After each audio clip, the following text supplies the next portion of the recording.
नमस्कार मु मोनालिसा स्वागत करुछि आपण मानकु आम कृषि आउ एक सुंदर अध्याय को कथारे अछि पेट पई भात जमी पई खट। हाँ आज्ञा कथाटी निश्चित भाव सत कथा। आगो को जेभली भाव आमको सारर समस्या देखा जीवो आपण माने निश्चित भाव टीवी कि न्यूज पेपर पढ़ुथिबे कि देखुथिबे टीवी रे किभली भाव आगो को सारर संकट देखा जीवो। तेणुक आगामी खरीफ ऋतु आमे किभली भाव सारर संकट को एड़ाई दे पारिबा आज से विषय आलोचना करिबा। आम हाथ पाहांतारे थिबा जिनिस को आनिकी आमे किभली भाव एक शक्तिशाली जीवामृत प्रस्तुति करिबा जहाँ यूरिया एवं डीएपी सार सहित सामान हेबो। आमे सेही भली भाव जीवामृत प्रस्तुति करिबा।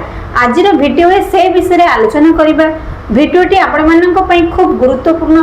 तेबे चलंतु देरी न करी आमे कथा हबा। जदि आपण मानक पाखरे आम कृषि एही भिडियोटी प्रथम थर पहुंची दया करी आम कृषि यूट्यूब चैनल को सब्सक्राइब करंतु।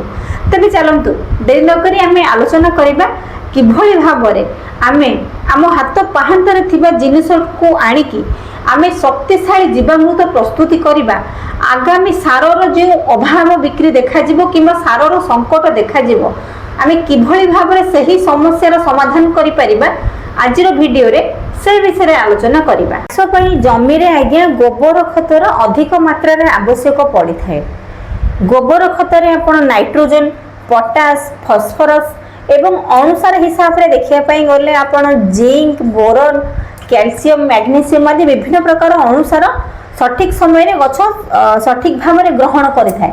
जदि आम चाष जमी रे गोबर खत प्रयोग करिबा ताहले माटी उर्वर हेबा सहित माटी रे अधिक परिमाण रे अणुजीव बा आमर उपकारी अणुजीव संख्या बढ़ी थाए जहा द्वारा कि माटी अधिक परिमाण रे उर्वर होइथाए। माटी जेते उर्वर रहिबो सेते अधिक परिमाण में धान मुग बिरी इत्यादि जेकोसी फसल आमे चाष करिबा सेते अधिक परिमाण रे उत्पादन करि परिबा।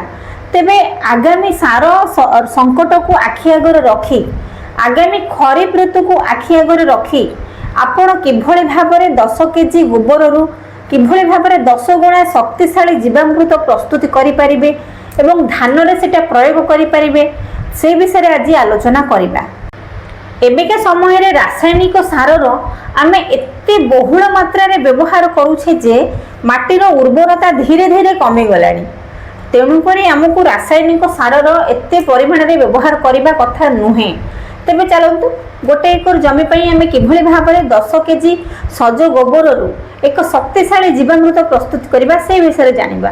गोटे एकर जमी पई आपनकु आवश्यक पड़िबो 10 केजी सज गोबर 10 लिटर आपणकर गोमूत्र एवं 150 रु 200 लिटर पानी 2 केजी गुड़ एवं 1 केजी बेसन। ता छड़ा बरगछ किंबा औषध गछ मूलर आपण 500 रु 600 ग्राम माटी आनिबे। एही माटी रे आज्ञा उपकारी अणुजीव मानकर बहुत परिमाण रे संख्या अधिक परिमाण रे रही थांती। एही जदी आपण बरगछ किंबा औषध गछ मूलर माटी आनंती ताहले बहुत भल रहिबो आपणकर एही शक्तिशाली जीवामृत प्रस्तुत करबा पई। आपण एही सब मिश्रण को एकत्रित करी 150 किंबा 200 लिटर पानी रे भल भाबे मिक्स करि देबे एवं ठीक 5 दिन परे आपण एहाकू आपणक चाष जमी रे प्रयोग करिबा पई व्यवहार करि परिबे। जेतेबेले धान जमी आपण कादो करूछन्ती किंबा रोइबा पई जाउछन्ती सही समय रे व्यवहार करिबे। निश्चित भाव रे माटी उर्वर हेबा सहित धान गछ सुस्थ सबल होई बढ़ी उठे। धान छड़ा आपण पनीपरिबा चाष रे मध्य एही शक्तिशाली जीवामृत को प्रस्तुत करि परिबे। सुनिबा पई होइतो आपनको भल लागु न थाई पारे किंतु थरे ट्राई करंतु। थरे निज घरे आपण एही शक्तिशाली जीवामृत प्रस्तुत करंतु एवं आपनको चाष जमी रे प्रयोग करंतु। निश्चित भाव रे आपण सफलता पाइबे।